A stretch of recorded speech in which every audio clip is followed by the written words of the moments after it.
Hello YouTube, today I'll be showing a Vyrewatch Slayer guide with Sunspear. So the requirements for this are you need River of Blood quest complete, which is a really long quest. So once you complete the quest, you can upgrade the Sunspear. This time instead of being a one-handed melee weapon, it's now a two-handed weapon. You can choose what combat style you want, but I prefer range in this video. The exact location I'm killing Vyrelords and Vyreladies are in the Darkmare place. You can get there by using your Dragon's Medallion teleport. The optimal spot that I'm at is just southwest of the room, where there's a bank chest. You can see a little tree nearby, and so what I do is just stand 2 squares east and 2 squares north of the tree. This spot has the most Vyrewatch spawns. For my equipment setup, I'm wielding a ranged version of Sunspear. For those who are unsure how Sunspear works, basically this weapon is the strongest weapon that can damage Vyrewatch creatures. The damage you do against Vyrewatch increases as you manually cremate Vyre corpses.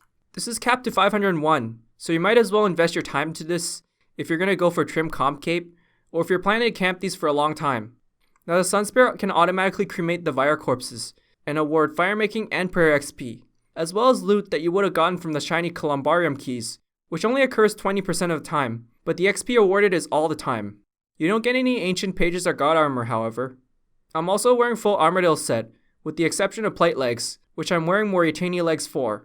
What this does is increases the prayer and firemaking XP of Sunspear by 50%. You may also want to switch the Armadillo helmet if you're on Slayer tasks to a Slayer helmet instead. Now I do not suggest you wear any Vyrewatch gear since it makes these creatures non-aggressive. I didn't augment any gear, but if you were to augment, you can use Precise 5 and Caroming perk or Aftershock perk for Sunspear. For armor perks, just use Genocidal, Crackling, Impatient, and Biting. Amulet of Zealots is the best amulet to use here, since with Leech range strength, it offers more DPS than Anguish. I've explained this many times, so yeah. Although you can use Columbarium Ring, which increases the chances of getting Columbarium loot while killing Vyrewatch, I don't really recommend using this ring.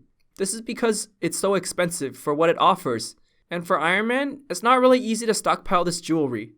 The aura I'm using is Penance Aura, well, just to save prayer pots, although you don't really need any aura here anyways. For my inventory setup, I have Holy Overloads, Weapon Poison ++, and Replenishment Restore potions. You don't need any aggression potions here, as these things will attack you as long as you're not wearing any Vyrewatch gear. There's no aggression timer, so they're going to be aggressive all the time. Because they drop a lot of alchable items like Split Bark or Rune Armor, you definitely want to bring Alch Runes and Spring Cleaner. Ring of Vigor and Enhanced Excalibur are optional. In my tool belt, I have Charming Imp and Seedicide. They do drop a lot of seeds, trust me, so you'll get some decent farming XP. For prayers, I'm using Leech Range Strength and Soul Split. Although these things do hit pretty hard with magic, you can still easily Soul Split back your damage. Now from what I notice, Vyrewatch tend to move until they're in melee distance towards you, despite the fact that they actually attack with magic as well. However, if you attack them from a distance, they'll just stop moving and use their magic attacks. So just try to wait until they walk in front of you before you tag them, so that way you can AoE them perfectly. For abilities, just follow my ability bar rotation. Having Corruption Shot really helps here because it spreads the AoE damage. Thresholds should easily KO them in 1 or 2 hits. Bombardment's a really good AoE threshold to use here, so take advantage of that as well. Try to save Adrenaline for Sunshine. Although Incendiary Shot also does AoE, but for some reason, it doesn't really work in this video, so I probably wouldn't advise you use it. So the Sunspears XP scaling is based on the player's firemaking level for firemaking XP, and prayer level for prayer XP. It'll scale up to 4 times multiplier at level 99, in which case at level 99 you get 200 firemaking XP and 280 prayer XP every time you kill a Vyrewatch. I don't really know about the lower levels, and I can't find a source that shows data for that, so I apologize. Although I only showed 30 minutes of footage, here's my result from 1 hour of camping here. I've tested this a few times, so I'm not making up any stats. For loot, you can pretty much expect like 4.5 mil worth of loot in an hour here, although I did get lucky and I got like 4.9 mil this hour. There aren't any rare or valuable drops you can expect, so they're mostly noted items and alchables. I killed around 700 Vyrelords and Vyreladies in an hour. This equates to 450k XP per hour combat and 238k Slayer XP per hour. The prayer XP per hour is around 290k and firemaking is around 210k. I also got 100k XP farming from Seedicide, which is actually okay for a combat farming method. So are Vyrewatch worth doing overall as a Slayer task?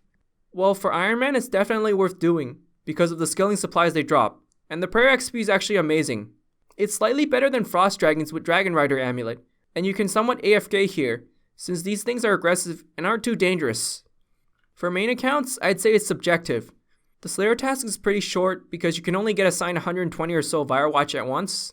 The Slayer in combat XP is well below a good Slayer task that's worthwhile to do.